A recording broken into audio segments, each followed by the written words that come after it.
Halo guys, balik lagi dengan Efek Anime.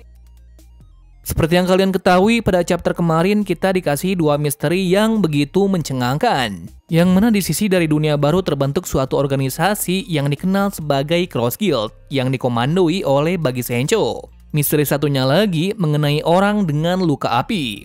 Diketahui dia mengetahui informasi mengenai One Piece. Daripada penasaran siapa orang tersebut, kita bedah saja siapa orangnya. Tapi sebelum kita menuju topik utama, jangan lupa untuk klik subscribe dan nyalakan lonceng notifikasinya agar selalu mendapatkan update seputar informasi anime dari kami. Dan berikut prediksi One Piece 1057 versi Efek Anime.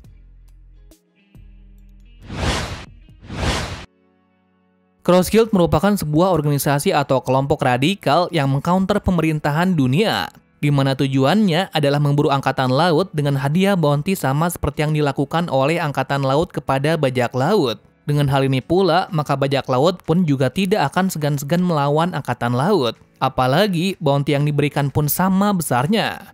Nah, orang yang akan memberi semua bounty kepada angkatan laut adalah Sang Yonko Bagi. Jadi dari sini kita bisa menyimpulkan bahwasannya Bagi memiliki harta atau kekayaan yang melimpah. Mengingat jika memberikan bounty tersebut maka dia juga memiliki uang yang sangat banyak.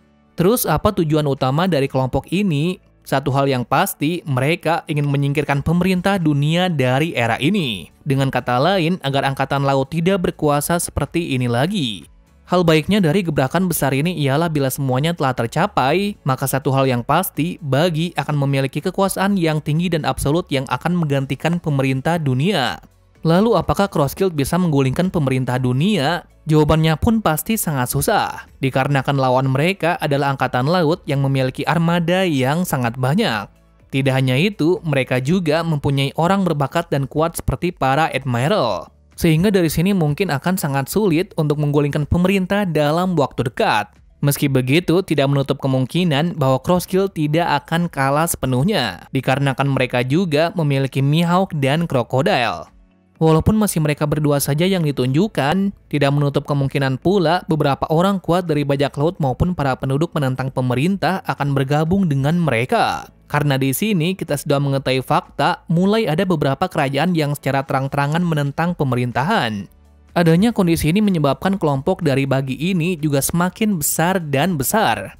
Ngomong-ngomong soal penentang pemerintah dunia, ada salah satu kelompok yang dari dulu sudah menentangnya. Bahkan baru-baru ini juga pasukan tersebut sudah menyatakan perang dan membakar bendera pemerintah di markasnya sendiri. Mereka adalah pasukan revolusi yang baru-baru ini menjadi topik besar dari anime One Piece. Terus nih dengan terbentuknya Cross Guild, lalu apa yang akan dilakukan oleh pasukan revolusi ke depannya mengingat mereka mempunyai visi misi yang sama yaitu menggulingkan pemerintah dunia? Pertanyaannya apakah dua pasukan besar ini akan membuat aliansi baru ke depannya? Bisa saja iya, bisa saja tidak. Kita bahas dulu dari alasan ianya. Pertama, jawabannya sudah sangat jelas dikarenakan Cross Guild tidak akan bisa langsung menghancurkan pemerintah dunia dalam waktu dekat. Lantaran mereka harus merekrut atau menanti para bajak laut sampai berhasil membawa kepala para angkatan laut. Artinya mungkin akan sangat lama untuk menghancurkan pasukan pemerintah. Sebaliknya dari sisi pasukan revolusi juga mendapatkan kesempatan yang besar, mengingat mereka akan mendapat bantuan yang besar dari kelompok tersebut. Sehingga ini akan menjadi jalan baik untuk bergabung membentuk sebuah aliansi untuk menjatuhkan tata dari angkatan laut. Dengan beraliansinya kelompok itu, maka melawan para Admiral bukanlah hal yang mustahil. Mengingat Sabo bisa menghandle mereka satu lawan satu maupun keroyokan. Yang menjadi masalahnya kali ini yaitu melawan para Gorosei, yang mana sudah kita ketahui bahwa mereka memiliki aura yang sangat kuat. Bahkan para Admiral tunduk kepadanya. Walaupun sampai sekarang belum diketahui seberapa kuat mereka, apalagi di bawah kendali dari Im Sama. Entah seperti apa kejadiannya nanti, satu poin pentingnya yang bisa kita lihat dari terbentuknya Cross Guild, maka kemungkinan besar nantinya mungkin akan ada scene pertarungan antara Sabo dan Akainu. Dan ini akan menjadi ajang pembalas dendaman yang epik dari Sabo yang ingin membalas kematian dari Ace. Sedangkan Akainu juga akan membalas kemaluannya saat dipermalukan Sabo di Marijoa. Akan sangat epik nih jika terjadi. Lalu kita lanjut alasan tidaknya. Alasan yang mendasari pasukan revolusi tidak beraliansi dengan Cross Guild ialah mereka tidak ingin menyakiti nyawa orang tak bersalah. Karena tujuan pasukan revolusi hanya ingin mengganti sistem dunia yang diberlakukan oleh pemerintah dunia. Hal ini sangat berkebalikan dengan Cross Guild yang menargetkan angkatan laut secara keseluruhan. Inilah alasan valid kenapa pasukan revolusi tidak mau beraliansi dengan Cross Guild. Mungkin bantuan dari Cross Guild sangat berarti, namun mereka tidak akan melakukan cara seperti itu tentunya. Nah, bagaimana menurut kalian dengan dua opini tersebut? Apakah nantinya pasukan revolusi dan Cross Guild akan membentuk sebuah aliansi? Berikan jawaban kalian.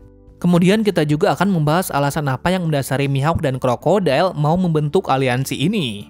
Jawabannya sudah pasti, mereka dalam satu visi yang sama, yaitu untuk merubah tatanan dunia saat ini. Di sisi lain juga, mereka akan mendapatkan tempat yang aman, tentunya juga kekuasaan. Pertanyaannya, kenapa Crocodile mau membentuk aliansi ini, padahal di Impel Down dan Marineford dia tidak sudi bergabung maupun beraliansi dengan seseorang? Nah, yang membuatnya dulu bisa mau bergabung untuk ke Marineford adalah ancaman dari Ivankov yang akan membeberkan identitasnya yang sebenarnya. Jadi dari sini kita bisa menyimpulkan bahwasannya orang yang memiliki ego yang sangat tinggi ini memiliki rencana atau keuntungan sendiri dari terbentuknya kelompok itu. Mungkin dia berhasil menemukan suatu rahasia besar yang ia cari sejak dahulu. Apakah mungkin ini ada kaitannya dengan Pluton? Tidak ada yang tahu persoalan yang satu ini. Namun jika kita hubungkan dengan perkataan dari Krabbeau pada chapter kemarin, maka akan sedikit valid. Alasannya sudah pasti selain dari Kaido dan Big Mom, orang pertama kali yang mengenalkan senjata Pluton di Ark Alabasta adalah Crocodile sendiri. Artinya tidak menutup kemungkinan kalau orang yang dimaksud oleh Krabbeau adalah Crocodile. Meskipun kita belum pernah sekali diperlihatkan Krabbeau bersama Crocodile, tetapi bisa saja Oda akan membuat skenario yang besar ini. Lantaran Crocodile sampai sekarang identitas yang sebenarnya masih belum terungkap.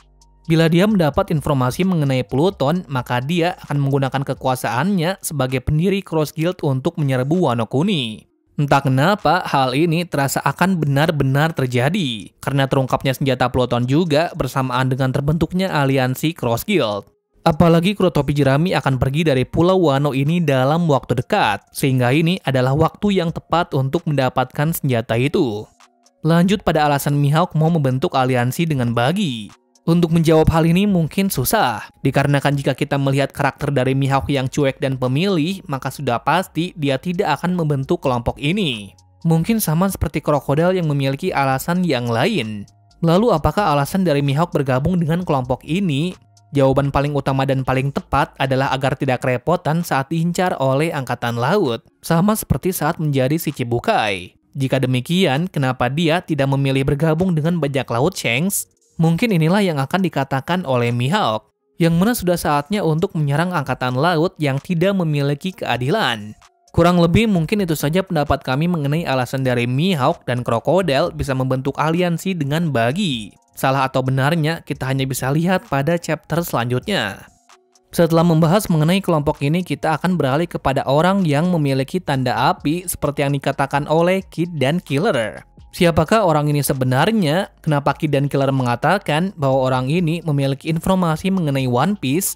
Apakah Oda akan mengeluarkan karakter legenda lagi? Dan siapakah orang yang mengetahui One Piece itu? Bila kita flashback dari masa lalu Oden, orang yang mengetahui keberadaan One Piece hanyalah Roger dan krunya. Tidak ada lagi yang mengetahui informasi ini kecuali Shirohige seorang, walaupun Shirohige sendiri tidak tertarik dengan One Piece itu sendiri. Jadi artinya orang dengan tanda api ini pastinya adalah seorang dari salah satu anggota dari bajak laut Roger. Apa mungkin ada kaitannya dengan Skopper Gaban? Berbicara mengenai Gaban pastinya sangat minim informasi. Setelah pembubaran bajak laut Roger, dia tidak pernah disinggung satu kali pun. Mungkin dia hanya sekali muncul saat kematian dari Shirohige, di mana pada saat tuanya dia memiliki badan yang kurus dan sudah tua dengan penampilan botak yang memiliki tato aneh. Ya, meskipun tidak memiliki tanda api, tapi dia adalah salah satu orang yang memiliki informasi mengenai One Piece yang masih hidup.